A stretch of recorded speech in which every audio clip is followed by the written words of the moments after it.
তিনি যে জনগণের নেতা ছিলেন না, তিনি মধ্যবিত্ত শ্রেণীর নেতা ছিলেন। কিন্তু জনগণের নেতা হিসেবে তাকে আমরা উপরে প্লেস করলাম, কিন্তু সেই দায়িত্বের ভার বহন করতে তিনি যে সক্ষম নন সেটা 25শে মার্চ রাতে প্রমাণ হলো। তিনি স্বাধীনতার ঘোষণা দিতে না পেরে পাকিস্তানিদের হাতে ধরা দিলেন।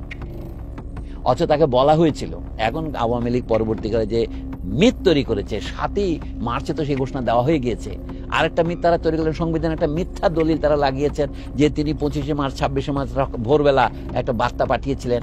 এই অভিনয়ের দরকার ছিল না। দেশের সমস্ত মানুষকে এরকম গবেট, শট এবং প্রতারক একটি নেতৃত্ব দেশের মানুষকে বোকা মনে করলো, এটা হয় না। সোজা কথা হচ্ছে কি, শেখ মুজিবুর রহমান 1971 সনের 25শে মার্চ রাতে যুদ্ধ ঘোষণার আগেই আত্মসমর্পণ করলেন। আত্মসমর্পণ এর ফল দাঁড়ালো কি, যে গোটা মুক্তিযুদ্ধটা কিভাবে পরিচালিত হয়েছিল, ভারতের বুকে গিয়ে আশ্রয় নিতে বাধ্য হয়েছে। ঢেউ যেমন আছড়ে পড়ে সুনামির পর, বাংলাদেশের জনতার 1 কোটির মতো মানুষ আছড়ে পড়ল ভারতের 3-4 প্রদেশে, ত্রিপুরা, আসাম, মেঘালয়, পশ্চিমবঙ্গে।